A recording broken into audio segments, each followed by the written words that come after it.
Hi, it's Oliver Martin here, and in this video, I'll be teaching you how to never have a provider leave your practice again. Most practices across the country get burnt out and unintentionally neglect their team. This can lead to all sorts of issues such as a poor lack in team morale, poor retention, and overall loss in revenue. But this video today will highlight why your team does truly matter, as well as providing 4 effective tips you can provide over at your practice right away to ensure your team never leaves you again.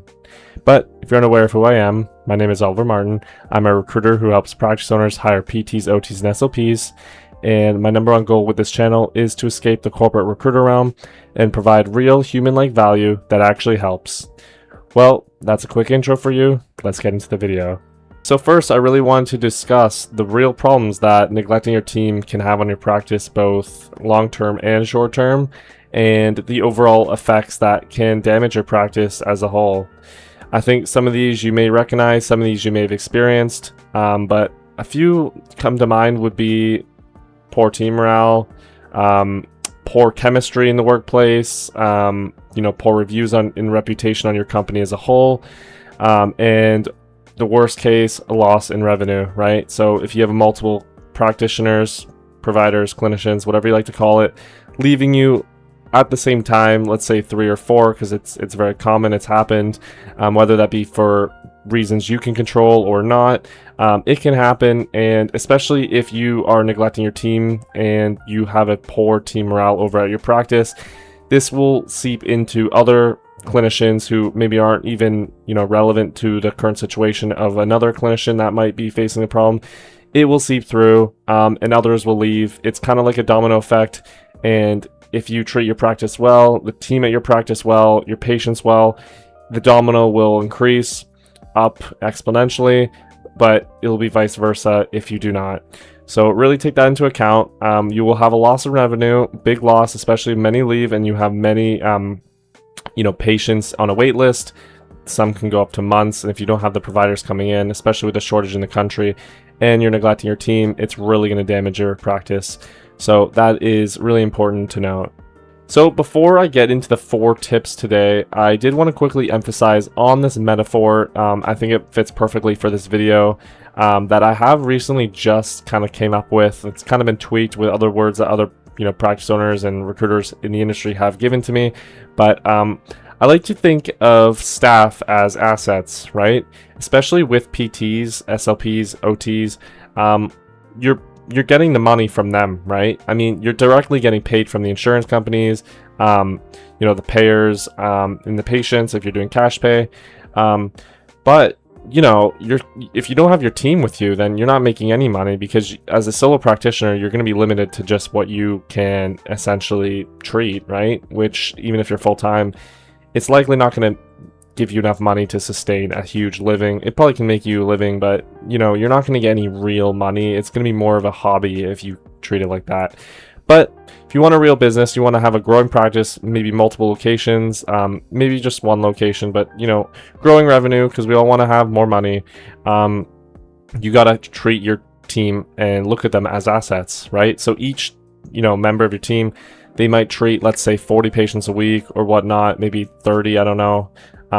And each of those are bringing in revenue for you, right? And you want to ensure you're obviously profitable on the salary you're contributing towards those providers.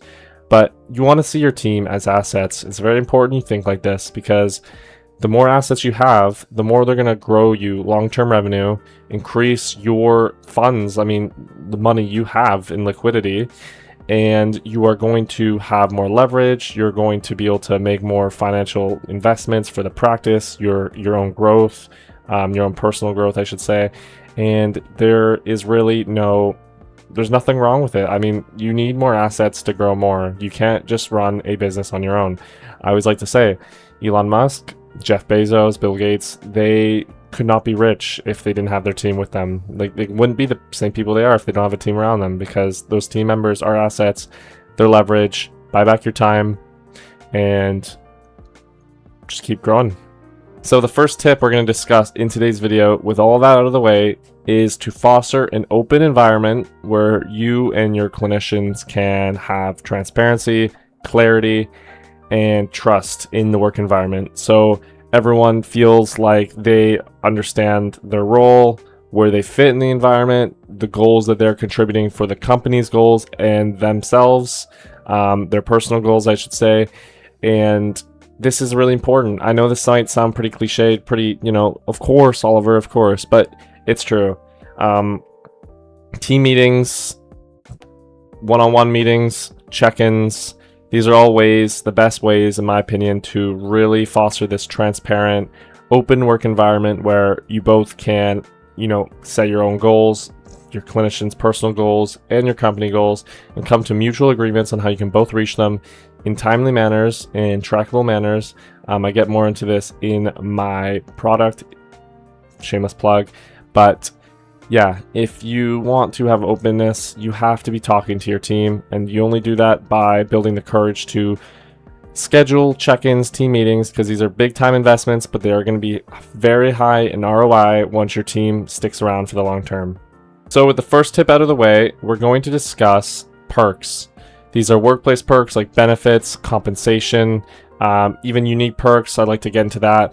So essentially, what you can offer is what you typically get in return, right? You know the saying, you get what you pay for. To an extent, it's pretty true. I mean, if you want a good clinician to come in who wants to stick around with you for the long term, you got to ensure you're adapting your perks. This means compensation, benefits, and other unique perks. So I like to say, if you're in a rural spot, maybe you're near a mountain or a desert or a rainforest, depending on the climate or the city you're in, the setting, come up with different unique perks, right? And it doesn't even have to mean your setting, right? You could be an industrial part in Detroit, you could be in Baltimore, but you can still come up with unique perks inside the practice as well. Stuff like, student loan repayment, that works really well. Sign-on bonuses, retention bonuses, all sorts of little unique things you can come up with. But just give back, right? And this can go really well with the first tip, where if you are communicating openly in your check-ins, team meetings with the clinicians or the clinicians separately, you can both come to mutual agreements where you can continue to say, this is what I'll give you now, this is how I'm going to adapt and give you this, and in return I want this, and that would be your goals, right? So you need to both be offering each other incentives, right? Because you don't work for free, you don't hire for free, so you're both getting something from this, and you gotta ensure you're nurturing your assets, right? And you do this by giving them adaptive perks that are in alignment with the market, your town, your state, the compensation that's right, the right PTO, maternity leave, all that jazz, ensuring it's aligned with the market, as well as offering unique perks. Now, the third tip we're going to be discussing, it's very important, it gets often very overlooked, but it is growth opportunities. Providing growth for your team is the number one needle mover for staff retention, because naturally you want to grow as a business owner, as a practice owner, but clinicians want to own as practitioners as well. And the best way to do this and keep them around is by offering them CEU or mentorship or option for certification, letting them attend seminars, investing into them, giving them some sort of stipends for, something to do with education purposes, so they can keep leveling up as a clinician as well. This is very, very important, because in human nature, in human psychology, humans always want growth. They always want to move on to the next thing. They never want to stick like cement. They always want to change, especially with clinicians in the new generation. Growth is key. So ensure you can have some sort of program or path in place for, let's say, even new grads or experienced PTs. Have some sort of paths and journeys that they can take, so it feels like they never are going to be stuck like cement working for you. This is very important. Now, the fourth and final tip we're going to be discussing in this video is team events. And what I mean by this is having values that you all mutually agree on, have a good understanding on, and really understand where you all fit in within these values at your practice. This would be done through team meetings, check-ins. You should have this all dialed in already. But if you don't, that is what I mean by that. And what I mean is you have values and you want to really, really utilize these values, because I always say There's no point in values if you're not going to use them. They might as well not even be there, right? So the best way to really utilize these values is to use them in day-to-day treatments and with your team, right? So your patients, your team, your culture is all in alignment with the values you've established and your team have agreed upon, but it's also acting on them in events. And what I mean by this is having team events, going out, doing fun things, maybe having a monthly banquet, maybe doing some birthday events, some Christmas events, seasonal events, and really getting creative, right? This kind of works with the unique perks, which I believe was the second tip, where you want to really just be creative. There's no wrong answer here.